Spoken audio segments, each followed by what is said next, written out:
is the type of training that you're doing actually helping you move closer towards your goals? Generally, getting fitter will move you forward. But the problem that we get a lot of the time is that the transfer between training and the actual result that you want to get at the end of the day isn't great. And therefore, you're putting in a lot of effort compared to the result that you're getting, compared to what you could be doing. And if you think about it, if we're able to put in that same amount of effort that you're putting in now, but get bigger results out of it, then it's just going to make our training so much more rewarding. Plus, at the end of the day, I know most people would rather be out there doing whatever they're training for. So we want to be able to give you the opportunity to do that better. Therefore, when we're planning each type of activity and deciding what we're going to do to train for our sport, we need to consider what role each type of training or each activity that we're doing actually has in the overall program and what it's specifically going to achieve to move us towards those goals. So then how do we figure this out? Well, we need to define what fit actually means for us. You see, for most sporting or athletic pursuits, we're going to need some element of speed and ability to actually get going faster. We're also going to need to be able to move in multiple directions. So we need some element of agility and change of direction and the ability to actually tolerate that well. We're going to need some level of strength base so that we can not only do things for longer, but also actually repeat those performances without injury. And then also, depending on your sport, there'll be a physicality element of that too. We're going to need some endurance. And finally, we're going to need to put a bow on top of all of that and be able to perform all of these other components within a variety of different movement contexts. And when deciding on what we're going to do for our training, we need to make sure that we fill all of these buckets. We all know the person that goes hard only in the gym, or that only does their long distance running. And while they perform, they're doing better than somebody who's not training at all. There's always going to be elements that they're missing and that they're not doing as well as what they could be. And on top of that, a lot of the time, these are the kinds of people that are getting injured consistently from overuse stuff, just because they're constantly hammering at the same thing over and over again. And you don't want that to be you. So then how do we avoid that? Well, when training, we need to make sure that we fill all of these different buckets that we're talking about. We need to make sure there's an element there that specifically targets that thing. And while it can seem like a lot to manage, we can do some things to make sure that we actually fill all of those buckets within one, a reasonable time frame, and then two, without completely cooking you and actually catering to your needs a bit more. So the first thing that we need to understand is one, what are your strengths and weaknesses? And two, what are the things that you actually need for your sport? If you're lacking speed a whole lot, then we're going to probably spend a little bit more time delving into the things that are specifically going to help with that.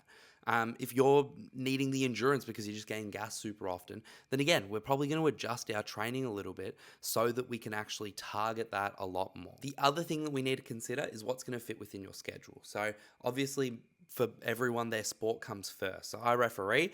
My games on the weekend that are my most important games are the most important ones throughout my whole week. It's the thing that I need to perform in, and I can't go into those not ready. So I need to make sure that my training actually supports that and that it fits within that. So then if we talk about strength, that's our most basic one that a lot of people do cover in some sort of way, but a lot of the time not in a way that's actually going to benefit them and their sport. Now, a lot of people that you listen to will say that weights training with barbells and all that kind of stuff is going to be the best way to do this. And while it's really, really effective, there are other ways to achieve this if you want. But most people are going to need some sort of exercises that are going to build up their general strength and then also build up their strength in specific positions and also in specific velocities and joint angles. Wholesale though, there's a few different ways that we can develop strength. So one of those is barbells and typical gym stuff. That's the stuff that most strength coaches are really, really good at. That's the stuff that I personally use. It's the stuff that most people are going to recommend. We need to make sure that there's some element of the areas that you need to strengthen for your sport, but generally we can do pretty general training and get decent results. The other stuff is just the icing on the cake a lot of the time. Now, another way that a lot of people like to get their strength training is through things like calisthenics, or maybe somebody might like something like Pilates or yoga. Now, for most people, there's nothing necessarily wrong with these. They might just not be as effective bang for buck in terms of your time as what something more directive like a really good strength training program might achieve. The caveat here is if you actually really, really enjoy those areas and are more likely to spend a lot of your time there, then there might be something really effective to at least build up a base of strength or maintain a base of strength for pretty much your whole career, right? Like you can integrate it in pretty easily, and because you enjoy it, you're more likely to keep it up. Then from there, let's talk about endurance. So this is another relatively versatile one. So regardless of what kind of sport you're playing, whether you're in the water, whether you're on land, if you're on ice, whatever it is. We're going to need some level of endurance for most things so that we can maintain. And then also endurance is obviously good for just health and life. Now, endurance isn't super specific. If you're doing really long distances running, you might need some sort of tolerance to that, but strength training will sort this out for the most part. So what we need to make sure of is that we've built up the gas tank, built up the lungs, the ability to push blood around the body, all of that kind of stuff, so that we can actually have that endurance base for our sport. So this can be done a bunch of different ways. You might have some sort of circuit training. So that's more gym based, but some sort of circuit stuff that actually like gets your heart rate up. You might have bike, you might have running might be decent for a lot of people. You might have swimming. There's a whole bunch of different ways that you can achieve this.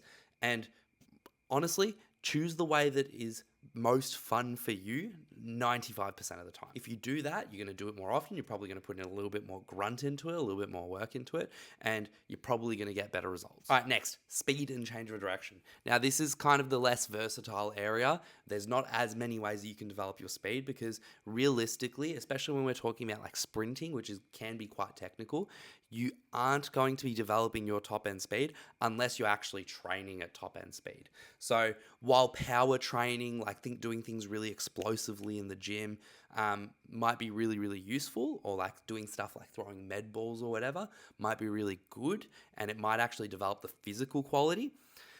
Nothing is going to do that like top end sprinting, like top end speed.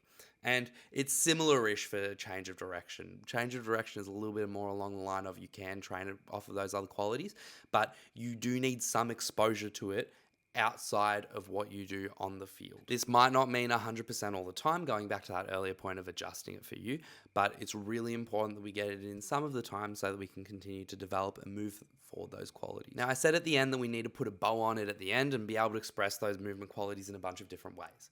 Now, what I mean by that is that we need to be able to express those movement qualities repeatedly and in different contexts, and it's really, really good to do things that are going to give us the ability to move better generally, even if our sport is pretty restrictive. So that's where we play around with things and we try and give ourselves a variety of different things that we do throughout the year, throughout the years that you are training. It might be a basketball player doing some sort of like flexibility and mobility routine, maybe even delving into like more like the yoga space, depending on what type of yoga it is, to be able to develop that kind of area. For referees, it might just be doing something that moves you in multiple different directions. It's very straight line up and down, where just cutting essentially 180 degrees every single time with occasional little deviations. So it might be something that actually requires you to move in multiple directions. It might be something like playing basketball once a week, maybe training, maybe doing something that forces you to actually change direction. The really great thing is that with some of these,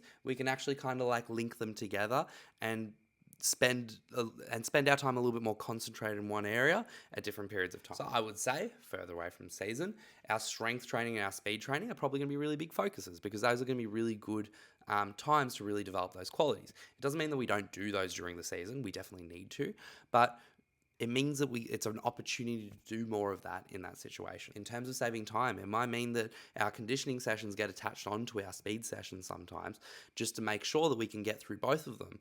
And there's two qualities that aren't really going to interfere with each other too much. And a lot of the time, especially when you're doing running stuff for your conditioning, it's going to just pair well. If I'm already at the track anyway, I may as well do some conditioning at the track. And tick that off my list. I'm doing some sort of power training. I could also do that at the gym. The key is to work with someone that can actually get you that schedule that's going to work for you throughout the year, and make sure that you're able to do things as conveniently and as best and put in as much effort into each of them as possible. And if you do that well, you're going to get the transfer that you want. And going back to the start of this whole thing, instead of putting in this much effort and getting this much result, we're more likely to get this much effort and get that much result. It's really important that we do this so that we can get the most out of our training. If you do have any questions, I love talking about this stuff. So make sure to reach out, whether it's on Instagram or whether it's through my website. And yeah, let me know if you have any questions. I will see you in the next video.